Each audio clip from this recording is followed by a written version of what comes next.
I'm not making any money talking these days. Good Christ. I'm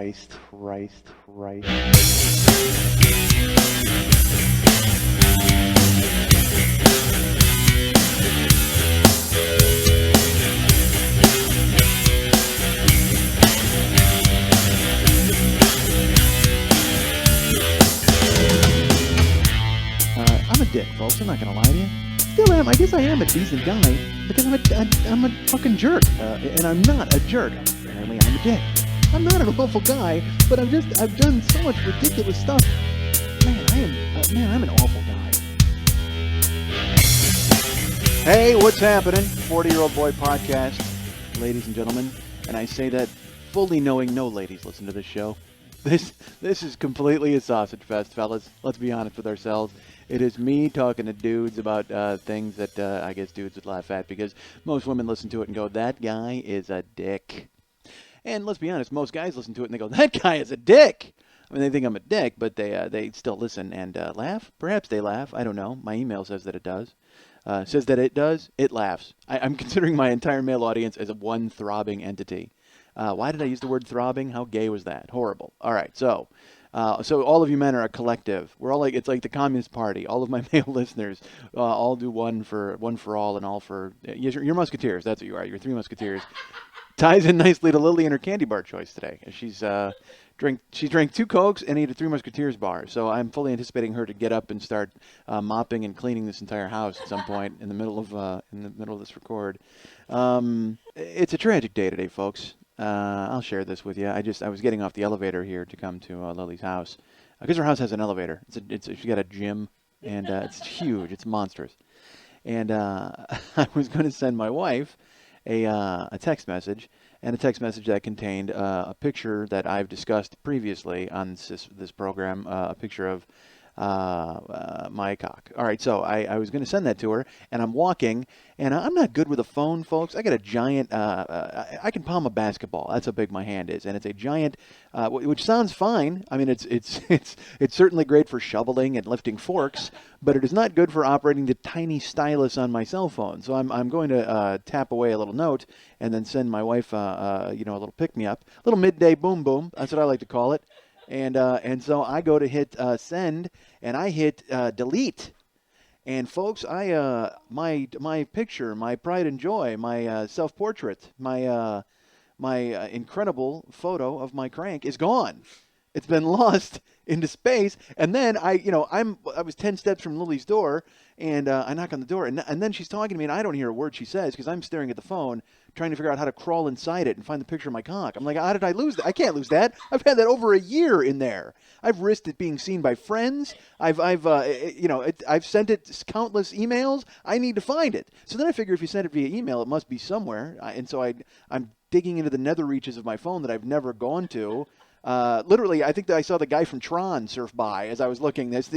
Jeff Bridges threw a disc at me. I was like, good Christ. But I couldn't find it, man. I looked, and it's not in my phone. Hopefully, it's online. And believe me, that's the first time I've ever thought that. Hopefully, I can find a picture of my cock online. I don't know if that's ever been uttered by anyone. Hopefully, as if you were thinking, good God, I've got to find a picture of my cock. I need to go online immediately.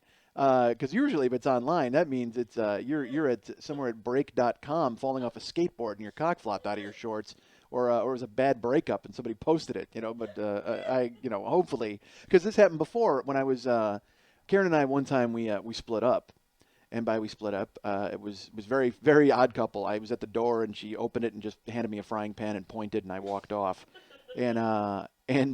but I used to still stop over at my wife's house for sex, because that's what you do when you break up after you've been married for a while. You go, hey, what are you doing? Nothing. What are you doing? Well, how about if I come over for a little Zim-Zam? Yes, let's do it. Zim-Zam was a game when I was a kid that was it was weird. It was like paddleball and ping pong and frisbee all at the same time. But apparently now that's what I call sex, Zim-Zam. I don't know why. That's just like a monkey's name. Like if you were in a circus, they'd bring out Zim-Zam to do walk on the tightrope and juggle bananas. So I would go over to the house and we'd do a little back and forth, and then I took a little racy photo of my wife one time, that she was kind of on board for, but not really because her back was turned. So I guess really she wasn't on board for it. She had no idea. But I took that photo, and then I wound up making it my screensaver at my old apartment So then when I jerked off and cried, thinking about my broken marriage, I had something to look at and remember. Then I stopped it. Like I took it off my computer and it was gone. And then for some reason I wound up at my phone service carrier's website, and I go, you know what? I'm going to look around here a little bit. This is 8 months later. I was at the website and I look on, and somewhere in my account, sure enough, boom, there was the racy picture of Karen just lurking inside for anybody to look at. And that's when I was like, wow, and still, even armed with that knowledge, took several photos of my cock and sent them to my wife. And again, I talked about it in the other episode where the guy from Sprint is just watching them fly by, but oh, Christ. So now, though, it's gone. It's out of my phone, so hopefully I'll get, I'll go home and do some quick detective work. I'm going to go ahead and put on like a Sherlock Holmes hat and grab a pipe and sit down at the keyboard and try to find it with a magnifying glass. That's what I'm going to do. I'm going to search around for it. I'm not going to lie to you. Today's show is at half staff, and it's truly at half staff, ladies and gentlemen. I'm a little distracted by that in my head, and that's how simple my life is. If that's all it takes to derail me, if that's what keeps me from thinking straight. Most people are like, oh man, my kid needs dental work, or Christ, I got to get that phone bill in, or nope, my life is completely derailed by can't believe I deleted the picture of my cock off my phone. That's going to be in the back of my head now for weeks, just going, how can I find it? How can I spelunk into the online world and find my hog? Oh, boy. And why do I care? Why do I obsess about it? Because it looked great. I can't stress that enough. All right, never mind. So now I'm here at Lily's, and I'm a little thrown. And by the way, I'm dealing with Happy Lily. Sometimes when I come here, Lily's, I'm not gonna lie to you. She'll be in the depths sometimes. She'll be a little upset or quiet, and then and by sometimes I mean all the time. I mean Lily's moody, and I'm moody too. That mood is usually black, but I'm still very moody, and so Lily and I are a good match. Because she'll open the door and we'll make eye contact, and we know if we're going to be discussing anything at all that day, or if I should just sit down and start talking into a microphone while she pushes buttons. But today she's fresh off the success of her amazing burlesque show last night, the burlesque tribute to Quentin Tarantino at the Monday Night Tease Club. Because this is a Tuesday record, folks. Normally I was doing a Tuesday and then a Wednesday, but today we're back on the Tuesday schedule. So it's a Tuesday at her place, and it's like she's bouncing all over the place, and I'm not used to that. Like, she's all happy and cheerful, and I'm still waiting for the other shoe to drop. Like, something's going to happen, and she's going to freak out, and I'm going to have to storm out of here, and who knows if the show will go up. And by the way, somebody sent me an email, and my favorite part of this was absolutely serious. He wasn't kidding at all. He wrote me, and he said, hey, did you ever think that maybe you should record a farewell show just to have that in the can? Because you've already been through one producer, and you keep mentioning that you're butting heads with Lily. Shouldn't you just once? And he actually said it would probably make your fans feel better knowing that you at least had one locked and loaded to put up in case everything went to hell. And I'm like, wow, if that makes first of all, I don't have fans. Second of all, if that made anybody feel better, it would be me, because then I could just go, oh, I could go ahead and be a dick with impunity and just storm out of here. And but how's that going to work? Again, I don't even know how to put it online. So if I record a show that's like a farewell show, and then I have a fight with Lily and I bail, she's immediately, you know what, she would be so vindictive, she would actually transcribe it and then rip it up right in front of my face. That's how pissed off she'd be. Because she's as bad as me, man. Forget about it. Like, if I had a farewell show and then we had a fight and I bailed, you really think I'm going to call her 2 hours later and go, you know what, you and I are through. Go ahead and put up the farewell show. No. The second I walk out the door, she probably destroys the computer. She'd actually find a way to destroy the internet to make sure that I could never air the farewell show. That's how vindictive and evil Lily can be. But not today, boy. Today it's crazy, smiling, tap dancing Cloud 9 Lily, which is fun. Because after the show, and even after the show last night, it was business Lily, where she's walking around and getting her accolades but she deserves it, man, because this show. I think we are all aware of my feelings of burlesque. It can be a little tedious sometimes, whatever. But it's Lily's thing, and that's great. But it's like comedy, man. If you go see a comedy show that blows, you're like, Jesus, I might never go to a comedy show again. Well, I've been to a couple of burlesque shows where it was some, 71-year-old woman flopping around in a G-string, and you're like, seriously, I'm glad that you're enjoying yourself, and that G-string is probably the right size for you to take off and let me hang myself with it, because I could not possibly feast my eyes on this again. As a matter of fact, could you do me a favor, take the chopsticks out of the bun in your hair, geisha girl, because I'm going to stab my own eyes out right here, because I don't ever want to have the memory of sight. I may just dig those fucking chopsticks into my fucking prefrontal lobe and just take out my entire brain and go, put a hanger up my nose and take out go to Egyptian with the whole deal and cut my brain out. Seriously. And then I'll just lie in a bed and have Chief put a pillow over my head and then throw a fucking sink through a window and run off into the distance. That's from One Flew Over the Cuckoo's Nest, folks. I just thought I'd throw it in there for no reason. But last night, boy, I'm telling you, last night was everything burlesque should be. I was lucky enough to be involved in the show. I wound up hosting it, and first of all, it's a tribute to Tarantino, and I said it last night. It's Tarantino and it's naked chicks, two of the 5 things I love in my life. Literally, if you could have somehow worked Van Halen into the equation playing while an ultimate fight broke out and they were showing The Dark Knight on an opposing wall, I could have just died right there in the fucking room and never had to deal with it. I would have been finished. That would have been the 5 things I needed to see. That's the 5 things I needed before I die. That's it. Van Halen playing while an ultimate fight broke out as they showed The Dark Knight on throbbing naked chicks, and we talked about Tarantino while it was happening. Fantastic. But it was fun.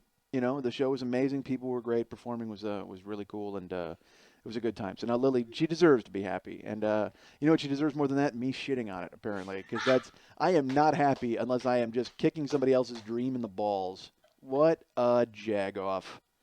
It was fantastic, though. It was really a great time, and not a good night to be married. I'm not going to lie to you, because I was there, folks, and, Karen came with me. Karen came to the show, and it was great to see her, and we had a good time, and everything was fantastic. But there are these burlesque girls. There's a couple of them where you just I mentioned it last week, folks, where you get that weird pain in your stomach, and you're like, oh, yeah, wow, the damage I could do with this girl. Seriously. I mean, it would just be...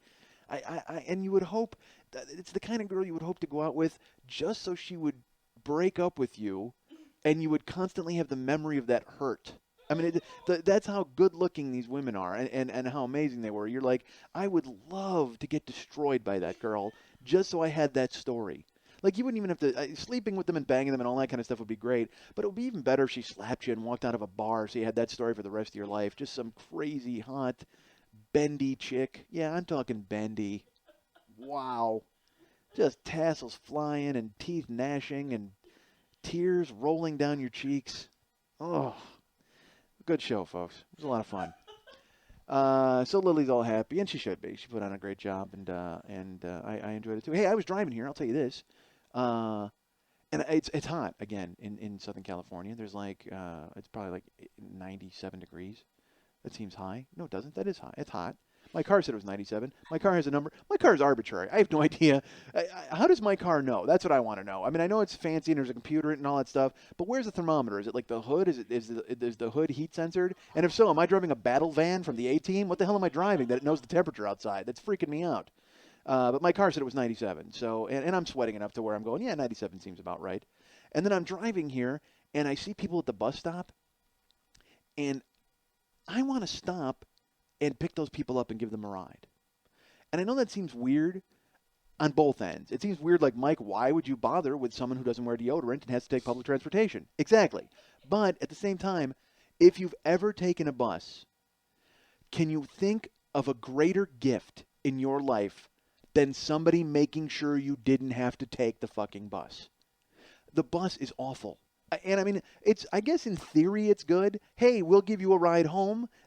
In that small amount of time, yes, they'll give us a ride home. That's fantastic. It works. Unfortunately, we're going to circumnavigate the earth before we go to your house. Honestly, we're going to pick you up right here. And then if you'll take a look at this detailed map, it looks like the map where the little kid in the family circus walks around and the dotted line goes all over the fucking neighborhood. That's the route the bus takes before it gets you to your house. I actually enjoyed taking the bus when I did take it because I took it in Tahoe when I used to live in Lake Tahoe because I would get on the bus and I knew I had 2 hours to sleep. How sad is that? I would just curl up in the back of the bus and falling asleep on the bus is like falling asleep in jail because then you wake up and all of a sudden there's people sitting next to you like, what the fuck just happened? Where did you people come from? And I would always have a bag with me, and I actually devised an intricate way to put my arm through the bag straps so I would ever know if someone was taking it from me.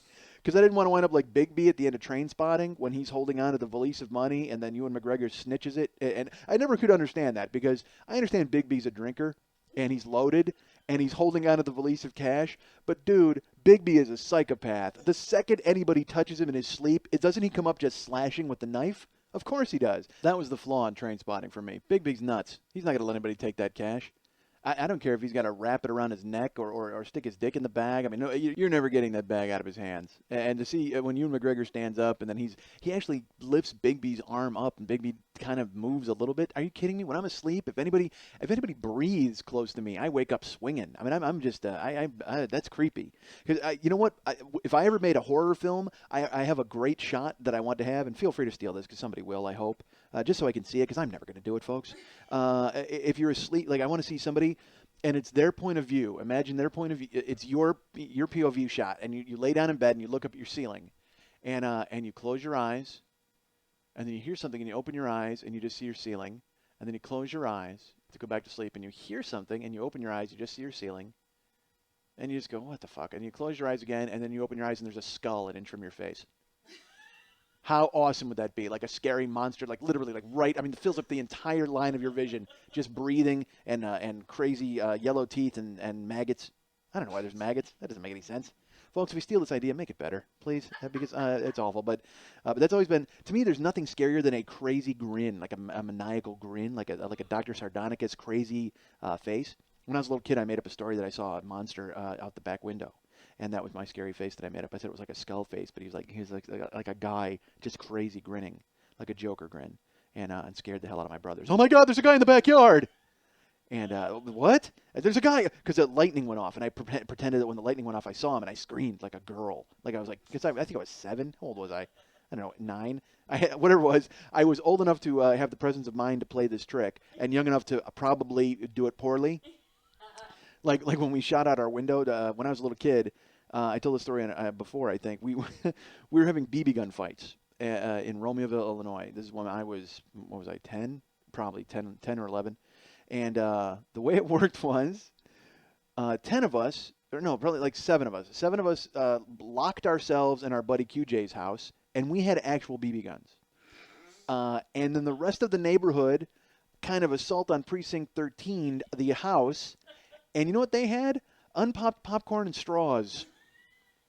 It was not a fair fight, folks. This was not a fair fight. So we are literally in the house, and we're cutting holes in the screen just to stick the barrel of the gun out enough and start shooting and winging people. Meanwhile, people are throwing rocks at the house. It was as if you were to stage a Civil War reenactment, except the South was fighting cavemen. That's what it was. It was the worst battle ever. Just this house full of people with guns taking on an entire neighborhood armed with unpopped popcorn and pebbles and rocks. Gorgeous. So we did this, and we're shooting at people. And it's me, QJ, his brother Luke, Joyce, and Cindy Woodkevich. I'm going to say their last names because who cares? And I'm sure they're very successful and wonderful people at this point if they haven't put somebody's eye out. Because we're having this battle, and Johnny Sensiel is on the block, and Johnny, he sneaks up on the house. Now, I got to tell you, not easy to sneak up on a house full of people with guns, especially when they have eyes in every window and they can see you coming. It's not like nighttime. We're doing this at noon, folks. There's a bunch of 10 to 12-year-olds running around shooting one another at noon.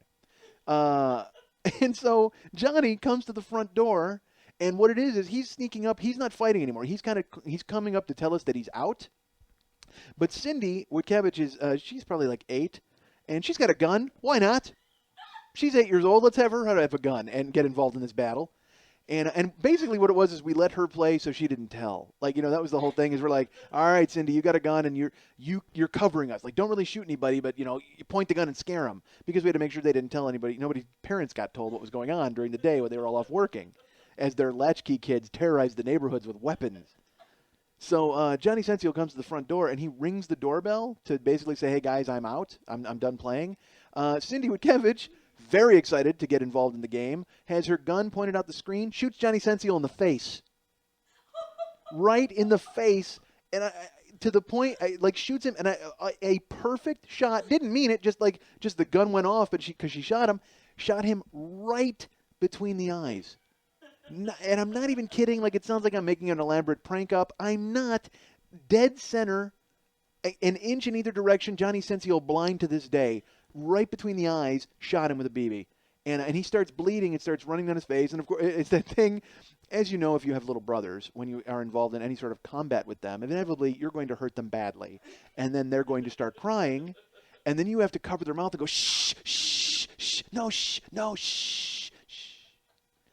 As has happened many times with me and my little brothers. So Johnny gets shot in the face, takes it like a man, but the unfortunate, so we don't have to quiet him down, but the equivalent of shh, shh, shh in this is we got to somehow stop the bleeding. Because his eye, it won't stop bleeding. Like his face, the blood is running down like a weird trail. There was a movie I saw when I was a little kid called The Born Losers.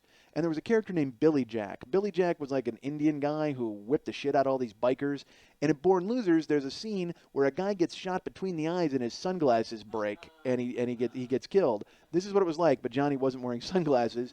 We actually had to massage the skin between his eyes, and like we popped the BB out of his head. It had stuck in his head, and we had to kind of manipulate it with our fingers. So you've got 12 kids doing meatball surgery at a makeshift MASH unit in QJ's front yard as we're just manipulating this kid's skull to try to get a BB out of it. And so Sensio finally we pop it out, and then he stops bleeding. And that would be, for I think anybody, enough to end the game. Absolutely not. It just means Johnny's out. Let's keep playing and take the gun away from Cindy. For the name of all that's holy, take the gun away from Cindy. So we start playing again, and we're shooting, and everybody's shooting. And my brother, Lenny, is my older brother, and he winds up in QJ's yard. And I don't know what happened, but it evolved to we're going to give him 10 to run. So Lenny runs, sprints, a dead sprint, jumps over the hedges, and we're like 10, 9, and we're yelling. Imagine this is an entire neighborhood. We're yelling 10, 9, 8. Other people, I'm sure, are going about their business and enjoying their day. We're having a countdown to a guy getting shot.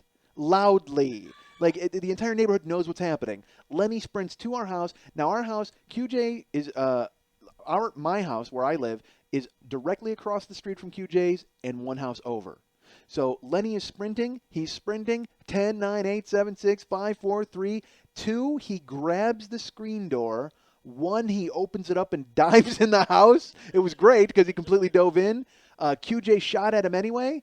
And all you see is the window on our screen door go.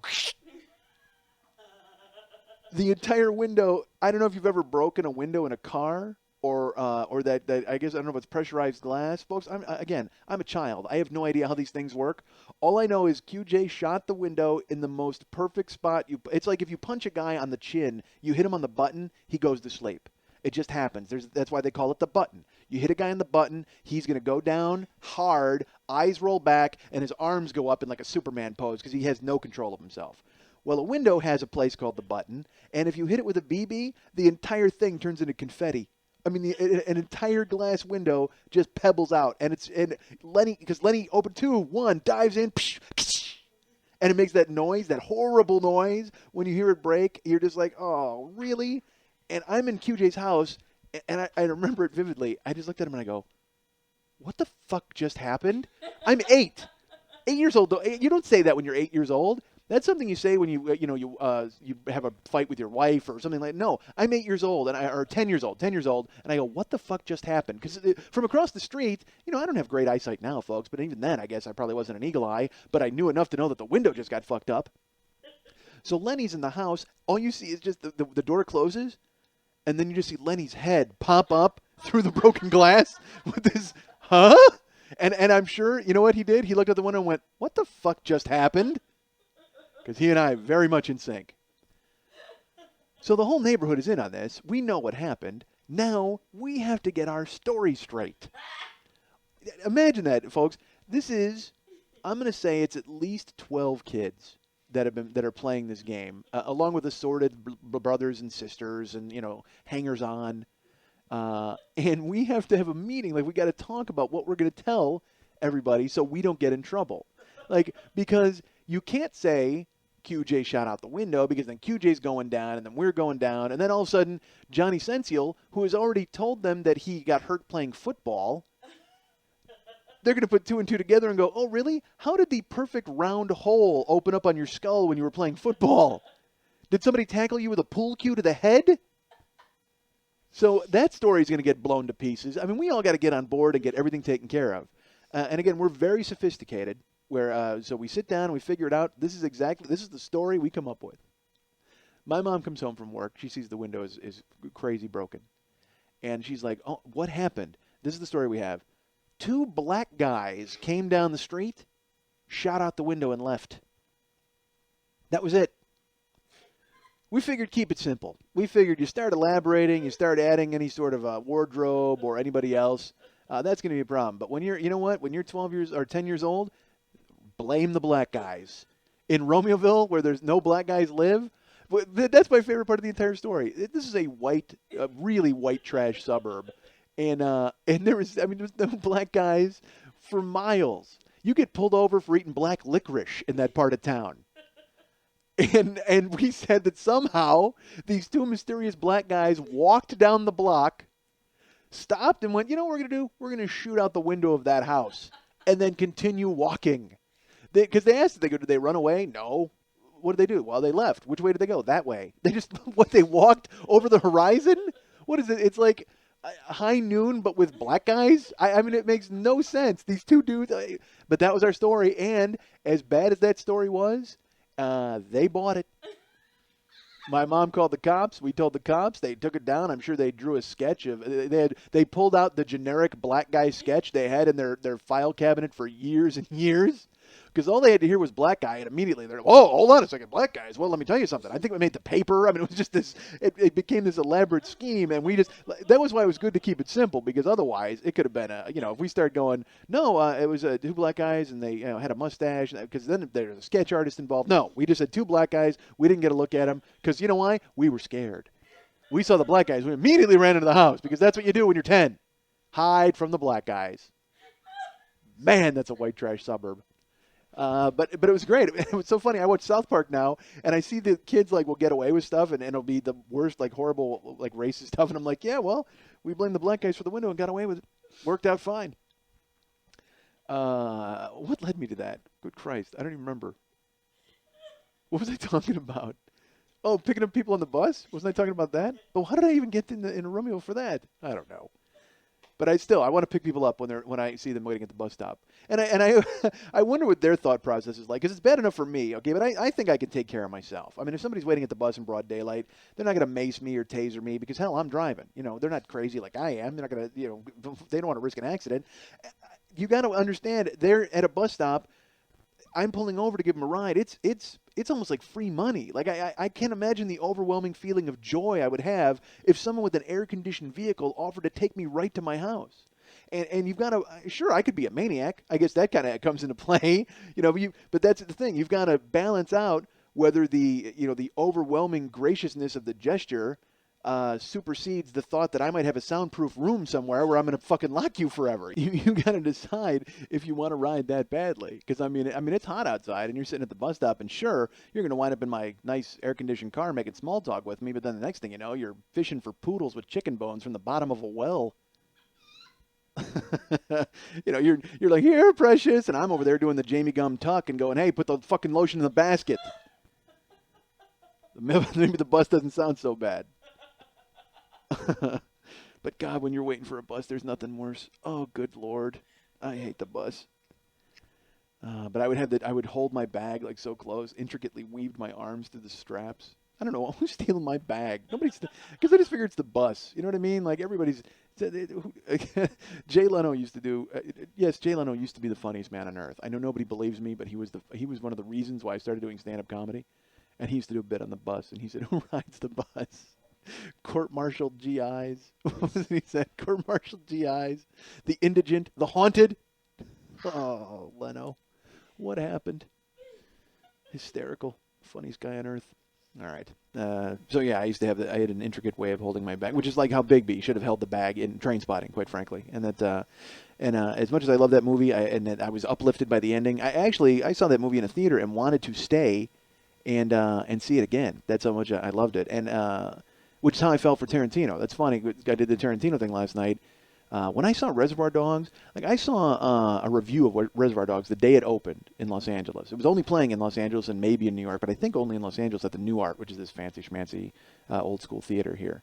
And by fancy schmancy, I mean like just they show indie movies and all that kind of stuff. It's like, they'll have Rocky Horror at midnight, and then the rest of the week they'll have some independent film about a frog. You know what I mean? So it's that kind of joint. And if you ever watched the show Beat the Geeks, where my friend Paul Goebel was the TV geek, the movie geek was a guy from the New Art. So that'll tell you all you need to know. So I see the review in the theater. Yes, in the theater. I see the review. That's what I like to do. I go to a theater with a movie and I go, hey, you have any reviews of this film? That's what I'd like to see. I'm stupid. So I see the review in the LA Times. This guy is he's intriguing enough to where he talks about how it's hyper violent, but also the dialogue. He kind of describes it, but literally all I saw were the words Michael Madsen. That's all I needed to see, and I'm in the theater. So I go see Reservoir Dogs. I drag my friend Dennis Eggs, California Dennis, not Chicago Dennis. So we go to the show, and I go to the early show, and I see Reservoir Dogs, and I sit there stunned. I can't believe it. I can't believe how amazing it is, and I'm completely jacked up for it. So much so that I watch Reservoir Dogs at the the 11 o'clock showing or whatever. I walk out of the theater. I get change because I have to. This is before cell phones. I have to call my friends in Chicago and tell them about this movie now. Like, I don't even want to wait till I get home. I don't even want to be like, oh, well, that was pretty cool. I get $4 worth of quarters and pump them into a payphone and call my fucking buddy Max. They go, dude, you're not going to believe this movie that I just saw. And I tell them about it, and then I proceed to go in and watch it 2 more times that day. I watched Reservoir Dogs 3 times opening day. I couldn't believe it. I was just fascinated by it. Still am to this day. Still my favorite movie. And still get made fun of all the time because I can't stop obsessing over it, but that's okay. Couldn't care less. I'm a huge, all the Tarantino movies. I just read Inglourious Basterds this week. A friend of mine got a copy of the script that's been floating around the internet, and he wound up shooting it over to me, and I read that. And it's funny. I'm reading it, and it's there's all sorts of spelling errors in it because Tarantino just doesn't care, I guess, because he's Tarantino. Someone will clean that up. Nobody cares. Somebody will clean that mess up for him. You know what I get, folks? I write for that comedyfilmnerds.com site, and I love it, and my friends Chris and Graham are the guys running it. But I got a note from Chris with the rules of how to do the site, and I told you all that. And then I sent him a review, and I was like, okay, I appreciate it, and I tried to follow all of the rules. He then sent me a link to an online site teaching me the difference between colons and semicolons. Because apparently any funny or anything else that I bring to the article is completely drowned out by my abuse of the semicolon. And I'm like, what? I'm so, again, I'm a guy who can express himself a little bit. Granted, I didn't finish high school. I did like English. I enjoyed it. I understand where colons and semicolons go. I guess I thought I did. I thought I was trying to be funny, but apparently I'm trying to be as grammatically correct because my reviews and columns are going to be graded, folks. They are going to be gone over and red pen to death. That Hancock review I wrote, honestly, I'm surprised that it made it up. Because I think I may have said and where I was supposed to say is, and there may have been a dangling participle and a couple of gerunds out of place. But Tarantino, however, misspells Inglorious, misspells Bastards on the front page of his script called Inglorious Bastards. But again, he's Tarantino. I'm not saying I'm the same guy, but it makes me laugh the levels. He can turn in a script rife with spelling errors to the point where it looks like a cat may have walked across his keyboard at some point when he was typing the script. Like he may have just fallen asleep and his head went splam down on. You know what? Some of the words look like a Scrabble tile, but he can get away with it because he's Quentin Tarantino. I use 2 exclamation points in one spot, and you wouldn't think that you could red pen something you submit on the internet, but I did. Comes back circled with an SP question mark on it. And believe me, if you know anything about me, folks, I am the most anal fastidious. If I send an email that has a spelling error in it, I want to crawl into the internet and bring it back because I think it makes me look incredibly stupid. Because that's who I fucking hate myself. I'm not going to lie to you folks. So if I make a mistake that gives anybody any ammunition to say anything about me, I want to shoot myself in the fucking face. And that's just me, man. I hate it. So I thought careful about taking care of spelling. And I'm lucky to be like a naturally good speller. And I kind of had a feel for stuff.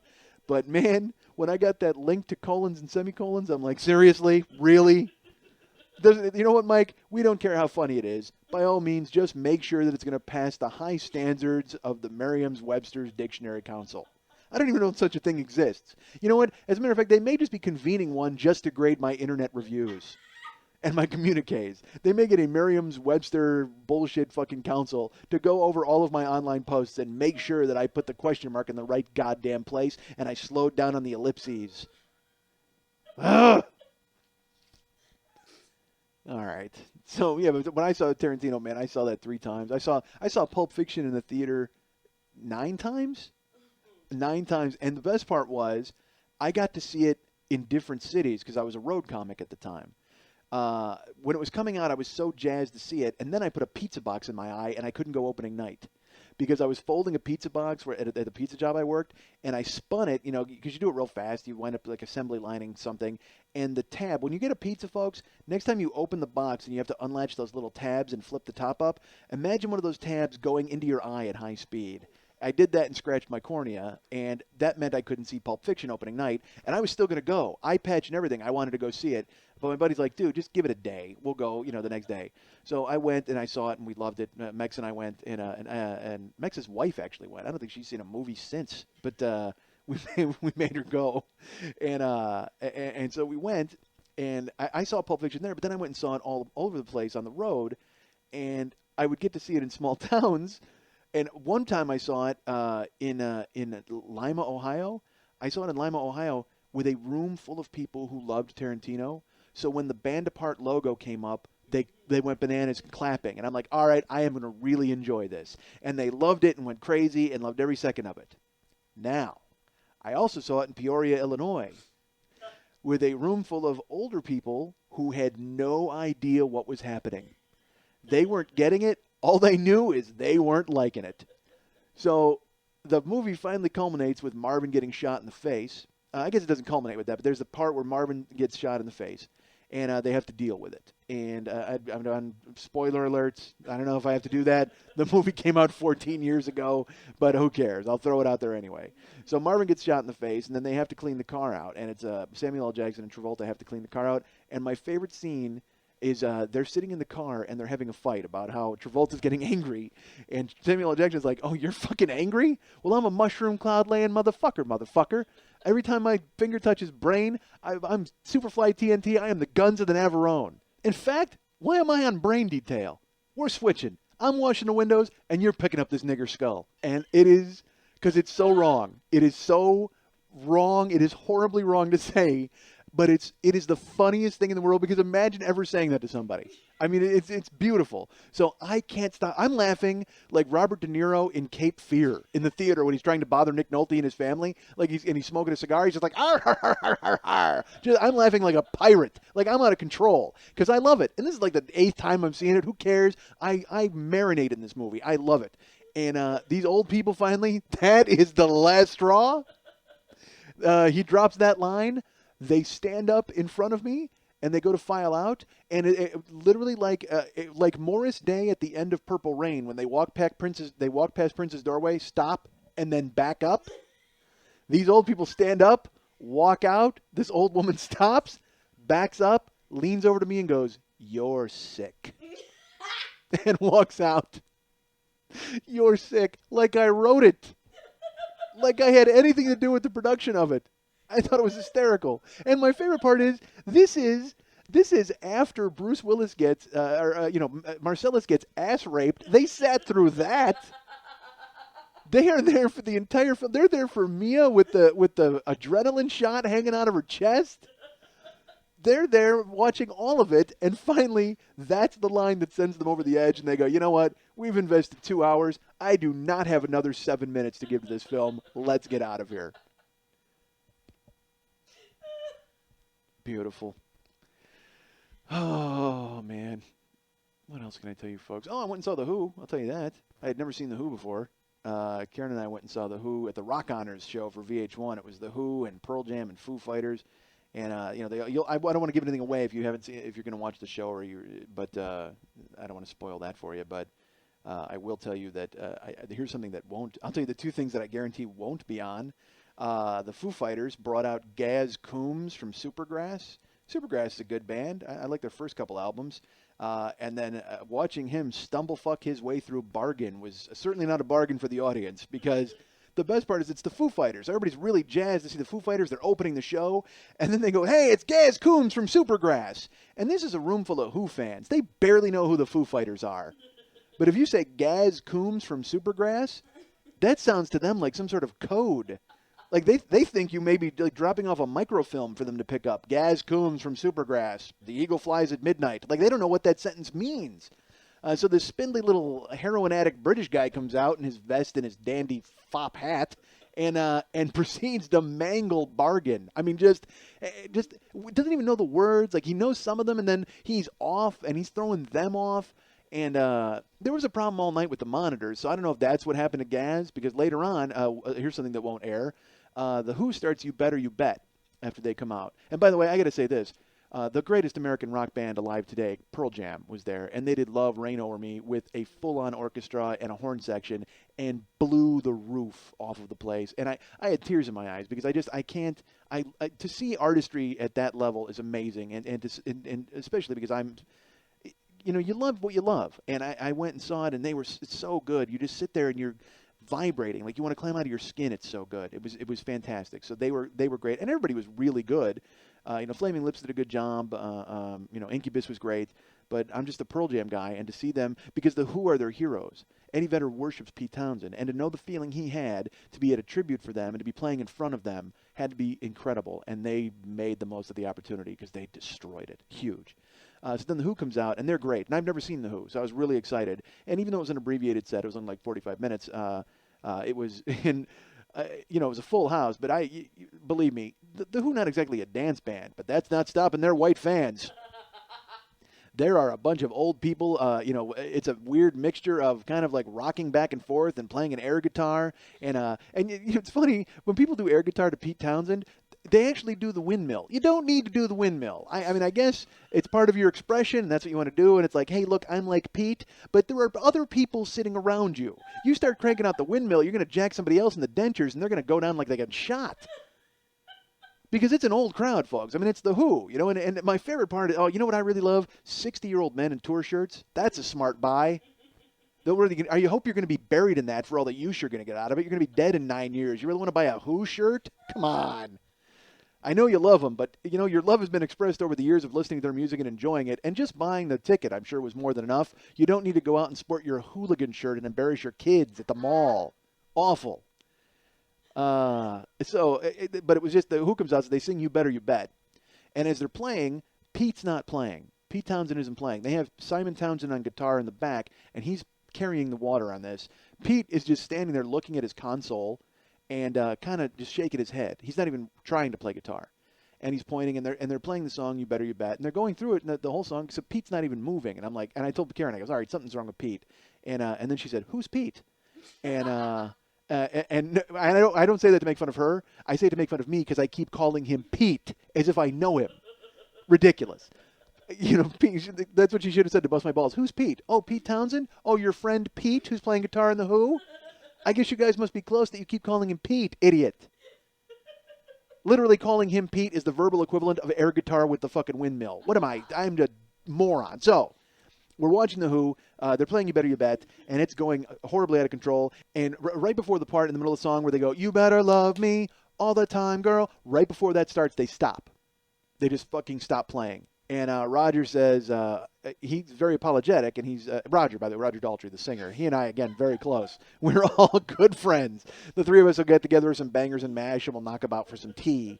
And that's that's the end of my English references. So, we'll go to the Fox and the Hounds, and we'll have some chips. So, Daltrey gets on the microphone, and he's apologizing. He's like, hey, these things kind of happen. Well, the best part is while he's apologizing, Townsend is blow-drying a tech. Like, the tech comes out, and Townsend is just in his face, and you can see him jawing, and he's not screaming like where we can hear him, but he's animated and pointing and yelling, and it's great. And then finally, Daltrey goes, you know what? We're just going to fucking take that from the top then. And then the place goes crazy. And just before they play, Townsend goes to the microphone, and he goes, whatever you got coming out of there, and he points at the monitor, he goes, whatever you got coming out of there, you need to turn it off. It's deafening. which makes me laugh because Pete Townsend is deaf. How loud is this thing that he's hearing that nobody else can hear? Is he just like a crazy old man hearing or has he developed some sort of weird super sense? This guy is deaf, and he can't hear himself over some noise coming out of the monitor that nobody else can hear. That guy, I just figured he was batshit insane, or he was making some excuse for the guitar not working. I couldn't figure it out. But if the deaf guy is telling you to turn something off, what do you do? What do you do? Do you just like flip a bunch of switches and go, all right, we took care of it, Pete. No problem. Because you're fucking deaf and can't hear it anyway, you jackass.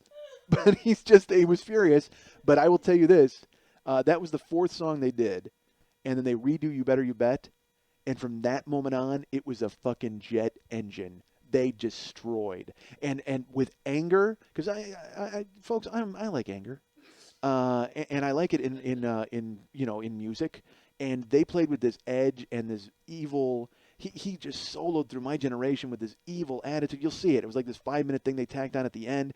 But from that moment on, from You Better You Bet all the way through to the end, they did not look back. They were just angry, and it was funny because then he's angry. So then Daltrey is stepping up his game to match Townsend.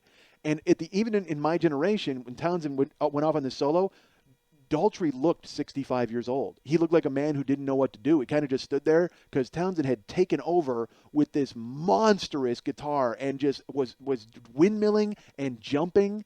It was fantastic. I've never seen them. I would love to see them again and see them play an entire full set because it was great. We had a fantastic time. So we'll watch the Who Rock Honors and enjoy it, and look for me because I'm sure they'll show me. Why would they show me? What did they did? You know what they're going to show? They're going to show like a bunch of 90-year-old men windmilling in the audience, and it'll just be me eye-rolling, just standing there. And then me going, and then literally they'll catch me on camera, and you'll just see my mouth as I turn to my wife and go, Pete's angry. Pete's really upset. Really? That's what they decided to show? Oh, idiot. All right, folks, you can write me Mike at MikeSchmidtComedy.com. Go ahead and get me there, and go ahead to MySpace.com/MikeSchmidtComedy and leave me a note on there. Send me some kudos. Oh, do I love the kudos. But yeah, so that's Mike at MikeSchmidtComedy.com. You can write me there. You can also go to MikeSchmidtComedy.com and leave notes on the communiques, leave any sort of feedback there. You can get me at MySpace.com/MikeSchmidtComedy. Leave comments there or send me a note through there. And you can go to iTunes and not only subscribe to the show, as I'm sure some of you already have, thank you, but also leave a review there. Thanks to everybody who leaves reviews there. I appreciate it. It's always nice to have feedback. And it's always nice to have feedback that the public can see. Because God knows those people are like, oh, well, if D-Dub Feet Scrub likes this show, I'm absolutely on board. So that would be great. So go ahead and leave all sorts of reviews and things like that. That'd be cool. And also go to comedyfilmnerds.com. I know I promised a column last week. It's in progress, and it should be up. And I'm not going to lie to you, folks. I have spent most of this podcast not only ruining the fact that I had erased the picture of my crank, but also I'm just counting the minutes until the Dark Knight. I am obsessed with it. I am so high. I have tickets for midnight on Thursday night, and I can't. I may just go now and sleep out, even though I have an assigned seat. I may just sleep outside the theater just because I cannot explain to you how much I want to see it. Because as a kid, I've loved Batman since I was like 4 years old. And but that was TV Batman, and a silly Joker and craziness. But in reading the books, I always knew that the Joker was violent and the Joker was evil. And so I'm obsessed with the Joker. I really couldn't care less about Batman. If he made a Joker movie where he just killed everybody and then got away with it at the end, I'm on board. Yes, let's do it. I'll see the Joker movie. And then in '88, I was 23 years old when the first Batman came out. And, Michael Keaton was good and Jack Nicholson was good. But it was more about, at that point, just seeing Batman and the Joker on the big screen. They could have just sat down and had tea. I mean, and I would have been like, this is awesome. I mean, who cares? It would have been like my dinner with Joker. Just the two of them having an hour and a half discussion about why they want to come after one another. And I would have been, yeah, that's right. That's pretty much what I imagined it my entire childhood and adult life. But now someone finally got it right because, villains in movies are always huge. Villains always have these world domination plans. Villains are always like petting a white cat and going, I'm going to take over the world. You know what the Joker is? The Joker doesn't want to take over the world. The Joker wants to fucking kill everybody. And that is a villain that you can get behind. The Joker is a guy who, you know what, he doesn't want to take over the city street and, poison the water supply and all that. No, the Joker wants to get his hands dirty. And I think this Heath Ledger Joker, unfortunately, he's dead. Of course he's dead. Because you see the trailer and you're like, he is the definitive Joker, and now he's gone. So they can never have that again. And guess what, folks? This is a 40-year-old man saying all this, all right? I understand how ridiculous it is, but I can't explain to you how much it means, because again, there's nothing more powerful than nostalgia. So you think about the things you thought about when you were a kid, and then the second you hear them, you're right back where you were. So, they used to run Batman at 2:30 in the morning on WGN in Chicago, and I would get up out of bed when I was 6 and go down and, my mom would be asleep on the couch with the glow of the television on her, and I would go down and watch Batman and hope she didn't wake up and send me to bed. And so it's so powerful for me to see it. And then, like I said, the movies and I didn't sit through Batman and Robin. I'm not going to lie to you folks. I didn't see the Clooney movie. I saw, what I watched? Because that's how, it's got to be terrible for me not to watch a Batman thing. And my friend Mike Toomey and Pat Francis, they are the hugest Batman guys I know. And they both were like, this is absolutely not worth it. Don't waste your time. And then I watched on YouTube, a guy put together like a 4.5-minute movie of it. He cut it down to 4.5 minutes. And it's perfect. Go watch it. If you Google it, Google, Batman and Robin. And it's about 4.5 minutes, I think, maybe a little longer. And at the end, he just put in that Price is Right song when somebody loses. Boom, boom, boom, boom. Wah. That's at the end of this thing.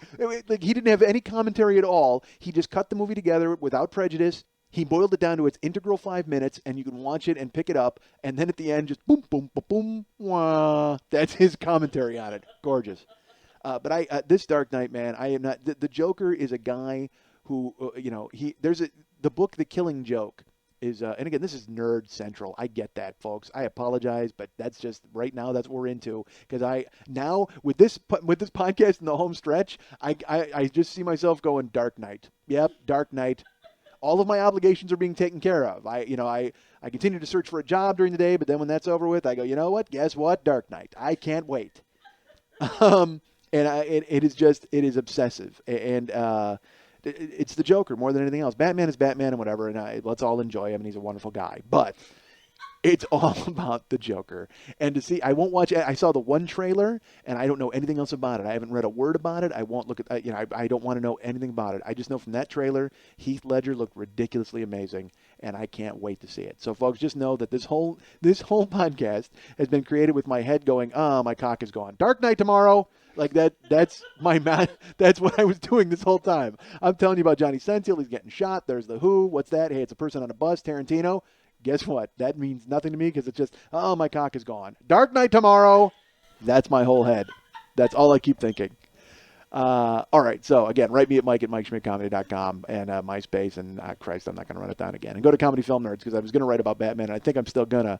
But that's if I can possibly retain any sort of cogent concentration enough to type anything without just typing. You know what it'll be? This is going to be my column on Comedy Film Nerds. It's going to be like The Shining when he just wrote, have all work and all play will make Jack a dull boy. And it's just over and over for pages and pages. All it's going to be is, my cock is gone. Dark Knight tomorrow. My cock is gone. Dark Knight tomorrow. Click, click, click, click. Just typing it out. My cock is gone. Dark Knight tomorrow. My cock is gone. Dark Knight tomorrow. And, I'm certainly going to type that because there's as little punctuation as possible for me to screw up. So maybe I just boil down my article to those two sentences, and I just don't even fuck around with any colons or semicolons. Man, you know what? That's all I need. You do that to me, and I'm gonna just pitbull lockjaw on it and just shake it to death. Anything you do to me, I don't forget it, and I'm just gonna shake it to death. That's why I have 2 friends. That's it. I have 4 friends. 4 friends, I think. Yeah. I don't know. I haven't heard from a couple, so they might be out. They might have cut me loose. I have no idea. I'm sure I've done something to change their minds. I don't know. Who knows? Oh, man. Last night was great. The burlesque thing, it was so hot. Listen to me. Anytime you can be in a room with a hot chick who's dressed like Go-Go from Kill Bill, and then she's going to take those clothes off, I got to be honest, you're straddling the fence because you're like, wow, you look so hot in that Go-Go outfit, and you've got the giant ball with the razor, and you're swinging it around. That's really hot. Oh, you're going to strip too? Fantastic. But then as she's stripping, you're like, even as she's hot, you're going, man, leave the Go-Go suit on. I like the Go-Go suit. That's the whole point. And you see Go-Go in the movie, you're not thinking, I'd like to see her naked. You're just like, I'm happy. I'm happy with Go-Go as Go-Go. She doesn't have to be anybody else. I don't know. That's just me. My cock is gone. Dark Knight tomorrow. My cock is gone. Dark night tomorrow. My cock is gone. Dark night tomorrow. My cock is gone. Dark night tomorrow. My cock is gone. Dark night tomorrow. My cock is gone. Dark night tomorrow.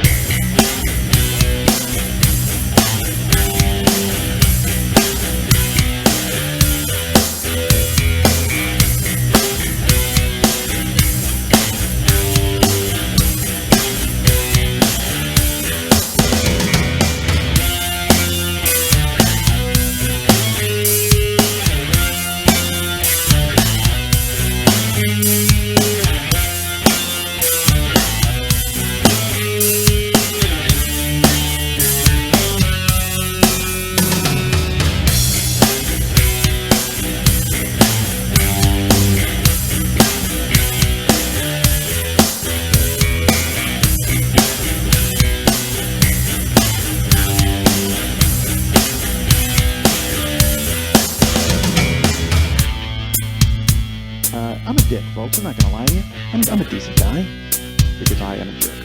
And I'm not a jerk. Man, I'm an awful guy. I'm not an awful guy. I am not a good guy. But I don't think I'm a bad person overall. So, and go ahead and by all means judge that. I'm kind of a jag-off. I got no future. What am I talking about? But I am a jag-off. And I'm not a jerk. I'm a nice guy. It's just, I guess I have jerky tendencies. I've done so much ridiculous stuff, and then I wonder afterwards, I'm like, man, how come I don't hang out with anybody? Here's why, because you're a dick.